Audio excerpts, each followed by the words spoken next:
Le Bitcoin est actuellement sur toutes les lèvres. Vous avez peut-être de l'économie de côté et vous vous posez la question qui paralyse 99% des gens. Est-ce que c'est le moment pour investir? Est-ce que si j'achète maintenant, est-ce que ça va pas s'effondrer? Ou alors, à l'inverse, est-ce que si je n'achète pas, ça va exploser? Cette peur de se tromper, c'est le numéro 1 de l'investisseur. Aujourd'hui, on va mettre fin au débat. On va confronter les deux stratégies. La stratégie DCA, Dollar Cost Averaging, avec la stratégie all-in, avec un achat spontané en une seule fois. Et on va voir quelle stratégie est la vraie gagnante pour 2025 et peut-être que le résultat risque de vous surprendre. Nous avons la stratégie all-in. Imaginons que vous aviez 1200 €, 1300, 1000 €, voire même beaucoup plus et que vous souhaiteriez investir en une seule fois, car vous pensez avoir visé le plus bas du marché. Alors ça peut être un coup de génie ou voire même une catastrophe. À ma droite, nous avons le Dollar Cost Averaging, soit la stratégie dite DCA. C'est la stratégie de l'horloge suisse. Vous avez une enveloppe, divisez-la en petits investissements, typiquement en 100 €, en 50 €, ou voire même en 200 €. Bref, divisez-la sur 1 an, 2 ans, 3 ans. Même qu'il pleut, qu'il vente, qu'il neige, cet investissement durera dans le temps et il se fera automatiquement. Cela sans émotion et c'est clairement la discipline incarnée. Maintenant, la question qui tue.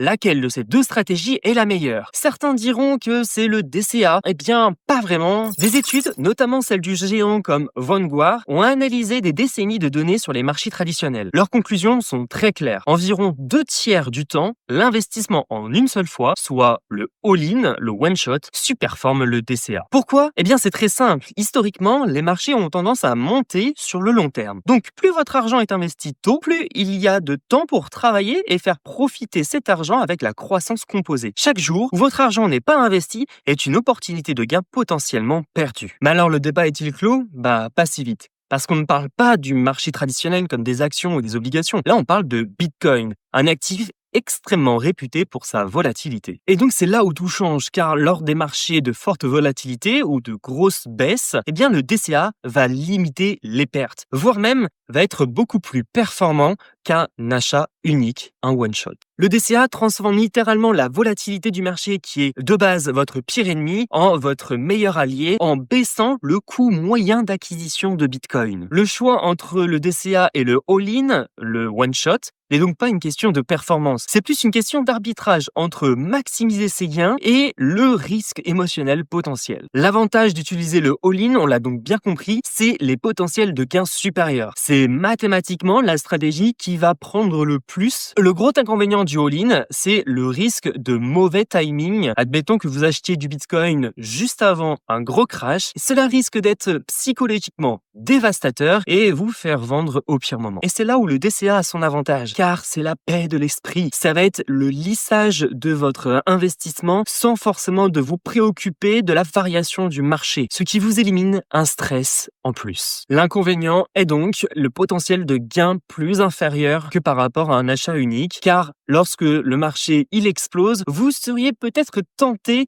de faire un FOMO, Fear of Missing Out, la peur de louper le train, parce que vous avez investi même pas un tiers de la somme totale que vous auriez pu mettre sur Bitcoin. La vraie question est, vous connaissez-vous? Est-ce que vous êtes prêt à investir tout votre argent et de dormir sur vos deux oreilles si le marché perd 30% le lendemain de votre investissement? Si la réponse est non, eh bien le DCA est la stratégie pour vous. Alors revenons en 2025. Est-ce que le DCA est la stratégie gagnante? Eh bien oui, si vous êtes un investisseur qui privilégie la sérénité, la discipline et la vision long terme. C'est la stratégie qui vous évitera les plus grosses erreurs émotionnelles et la volatilité sera une force pour vous. Par contre, à l'inverse, si votre objectif est de maximiser les gains potentiels, eh bien cette stratégie, le DCA, ne sera pas votre stratégie gagnante en 2025. Et par contre, il va falloir s'armer d'une bonne tolérance au risque de volatilité du marché. Mais au final, la meilleure stratégie est celle que vous êtes prête à tenir. Le DCA vous garantit de rester dans la course sans craquer. Et surtout, quand on court un marathon comme le Bitcoin, ce n'est pas un petit avantage. C'est même peut-être la clé de la victoire. Si cette analyse vous a éclairé dans votre investissement,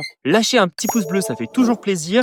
Et abonnez-vous pour rien louper de d'autres vidéos sur la chaîne. N'hésitez pas à vous lâcher dans les commentaires pour me dire quelle est votre stratégie à vous qui vous correspond. Est-ce que vous êtes plutôt all-in ou DCA? Si après cette vidéo vous êtes encore perdu, n'hésitez pas à utiliser mon lien en description. Je vous offre 30 minutes de mon temps gratuitement pour répondre à toutes vos questions en one-to-one. Donc n'hésitez pas. Je vous remercie et on se retrouve à la prochaine dans une autre vidéo. Ciao!